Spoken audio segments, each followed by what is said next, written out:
各位網友大家好，我係叻仔。由於早嗰排咧，屋企人同埋朋友咧都病咗一輪，唔係咁打乞嗤咧，就係咳極都咳唔停啊。所以而家好翻啲咧，就係時候潤一潤肺啦。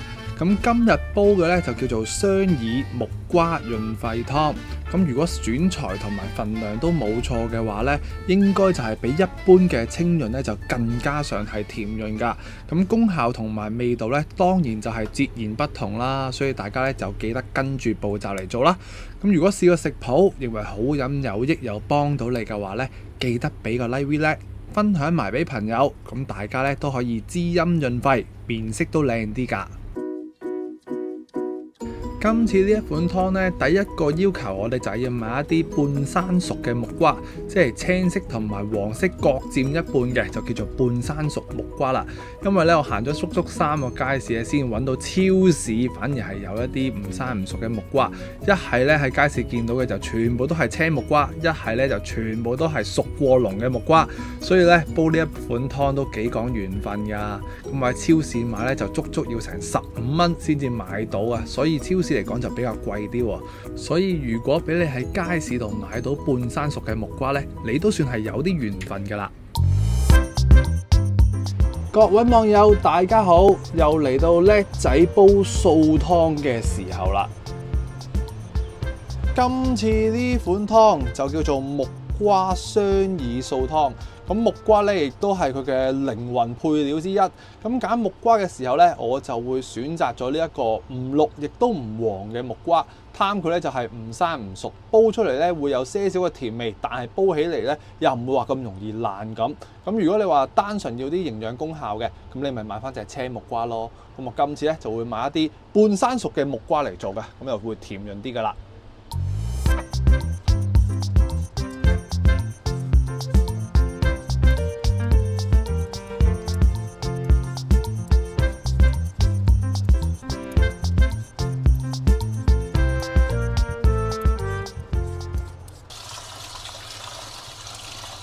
木瓜刨好晒皮之後，我哋就唔好切佢住啦，因為一切佢咧就有好多啲滑潺潺嘅嘢落咗塊砧板咧，就好難講噶啦。嗱，咁我就先講咗呢啲要浸嘅嘢先啦。咁我哋想面色紅潤啲咧，就會落翻大概係4-5粒嘅紅棗記得去心就 OK 啦。咁啊，另外啦，呢度有啲南北杏，咁啊千祈唔好多啦，集都有講嘅，大概係20至到30克左右啦。咁啊浸耐些少就會容易啲出味，因為呢一次呢款湯咧好快就煲完㗎啦，係啊，唔使個半鐘嘅。嗱，咁呢啲好緊要啦，你想去潤肺就係玩呢啲啦，8盒。咁8盒咧就唔使話浸得太耐，浸咗大概係10分鐘唔夠咧，咁佢已經會去到好容易溶嘅效果㗎啦。咁你見到呢啲黑色嘢咧，覺得佢污糟就揾把刀仔咧試下批唔走嘅咧就試下咳走佢啦。嗱，咁呢一度又係10零克到，落得太多嘅話咧，隨時會整酸你煲湯㗎嚇。嗱，10零20克好㗎啦。最後一樣咧就係呢啲腰果啦，因為呢一煲素湯咧個甜味，你淨係靠隻木瓜咧就唔夠甜嘅。咁我呢一度咧其實有睇我之前煲湯咧就買咗係半斤嘅腰果㗎。咁呢一度咧就係1/3包，咁我稱翻咧都係100克。所以咧如果有睇我之前嗰集咧，就即係半斤嘅腰果咧夠用3次到啦。浸嘅時候浸耐啲無妨喎，因為咧我哋短時間去煲咧呢啲嘢煲得浸得唔夠軟身咧，煲佢個甜味咧就比較難啦。咁啊好有益啦。又可以做一個甜味，又可以要嚟補下個腎咁啦。準備好晒呢幾款嘅材料咧，就輪到主角嘅出場。佢咧就係分別係雪耳，同埋呢一款係咩嚟啊？呢款大家就少去用啲啦，咁佢就叫做金耳，又或者叫做黃耳啦。而佢兩者最大嘅分別咧，就係雪耳一般咧就要嚟滋陰潤肺啦，大家人都會比較熟悉啲。而呢個黃耳咧，主要嘅功效咧就會偏向補脾胃嘅效能咧，就會好過雪耳咁啦。咁啊特別係適合一啲陰虛、血虛、氣虛、陽虛嘅體質食咧，就更加會好。嗱，咁我哋咧。呢個雪耳浸發嘅時間咧就好快嘅，浸佢大概10零20分鐘啊，半個鐘頭到咧就會漲晒㗎啦。咁而呢一啲黃耳咧，我哋起碼咧都要浸佢3-4個鐘頭㗎。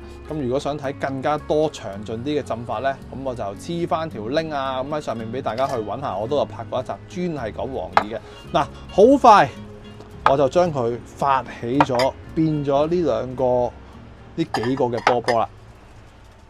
換個角度俾大家睇，就係咁樣樣啦。咁呢個雪耳就係頭先啦，用一個就夠啦。咁嘅就好快就變到咁樣樣。咁用嘅時候好簡單啦，大家都好熟悉啦。咁我攞翻把鉸剪，咁啊剪翻佢呢個黑色呢啲位出嚟就 O K 噶啦。咁啊再將佢搣件啦。咁雪耳我就唔多講啦。咁啊另外呢啲黃耳嗱，原本就大概咁大粒度。咁啊，起碼咧你都要發翻3個鐘頭以上噶啦，你先至可以浸透得到佢。咁我哋處理佢嘅時候咧，咁啊繼續都係將佢搣翻細啦。逢係裏邊有啲黑掹掹嗰啲嘢咧，就要小心啲，因為之前咧我都有拍過俾大家睇咧，就係會有啲昆蟲仔啊，嗰啲咁嘅小動物喺裏邊嘅，所以記得咧就開大啲盞燈咁去睇清楚佢呢啲位啦。係啦，因為佢都係一啲嘅植物啊、啲樹啊、啲嘢生出嚟嘅一啲菌類咁樣樣。當我哋搣好晒啲黃耳之後，你有可能會見到有啲位咧係比較硬身啲嘅。咁啊，可能我哋浸得到3-4個鐘頭咧，都仲未夠軟得晒，所以我哋繼續把握時間，由得佢浸住先。最好都係浸隔夜嘅。嗱，咁我哋雪耳啦都準備好晒，我哋就跟手劈埋隻木瓜啦。終於嚟到劈木瓜嘅時候，第一時間準備翻隻匙羹仔先。第二樣嘢當然就準備把刀啦。咁我哋就揭曉下佢究竟佢係公定乸啦喎。咁啊公就少啲籽，乸咧就多啲籽。我哋開嚟睇下。我自己覺得咧，佢就應該係公嚟嘅，尖啲嘅。咦，唔係喎，乸嚟喎原來。OK， 嗱咁我哋就剝晒啲籽先啦。唔生唔熟嘅木瓜就係咁嘅樣，咁你見佢咧又唔會話全部都紅到透嘅，咁啊揸落去嘅時候咧仲有啲硬身。如果你買啲係純黃色，即係絕對熟嗰啲咧，就要切得好大件，咁就會佢耐火一啲。咁我呢啲咧就係就翻自己啦，咁啊攞翻一個一口型就算。所以生瓜你咪切得細件啲咯，我哋啲咁即係叫編做唔生唔熟嘅，咪切翻啲正正常常一口型咁樣樣啦。嚟到淋煲之前呢一點咧就好緊要，我哋要將呢啲黃耳啦同埋雪耳咧都要出一出水啊！如果唔係咧，你煲出嚟咧隨時會有啲噏噏地嘅味道，因為咧呢啲都係一啲嘅植物嚟噶嘛，即係樹上面嗰啲植物啊，所以記得咧就幫佢出一出水啦。出水嘅時候咧，我哋攞翻呢一個梳西仔咧，咁去輕壓佢啦，又唔好話壓到佢咁爛喎，因為如果你壓到佢爛晒嘅話咧，一陣煲出嚟就唔係咁靚啊。係啊，咁啊大概係去到呢啲咁嘅 size 啊，你見我啲黃耳咧都係一粒手指公咁大條，咁啊算數啊。太過細嘅話咧就好散收收啊。烚嘅時間都唔使話太耐嘅，大概係20零30秒左右啦。咁你食起上嚟咧都會放心啲啊嘛。即刻咧都會聞到有啲雪耳嘅香味嘅。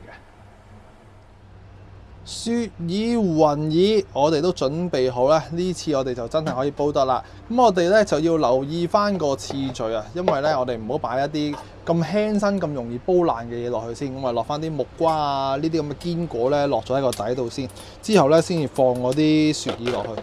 咁樣咧就冇咁容易話叫做黐到個底爛晒啊，即係溶爛爛咁啊。咁就 OK 啦。咁啊水量呢一度咧都係大概係2500至到3500左右啦。咁時間咧呢啲咁嘅食材咧都好快就可以煲好啊。咁啊一般嚟講啦，我哋煲60分鐘就 OK 啦。咁啊到咗臨尾嘅15分鐘左右啦，咁我哋咧可以落翻些少鹽嚟調味，就已經完成咗。又或者如果你想當佢糖水咁飲，咁你咪落翻大概係3大粒嘅黃冰糖左右啦。咁啊大功告成噶咯喎。咁啊，如果你都中意今集嘅咁健康嘅素湯嘅話咧，記得俾個 like， 分享埋俾朋友，咁樣咧就更多人受惠啦。我哋下一集再繼續一齊煮一齊嘆啦，拜拜。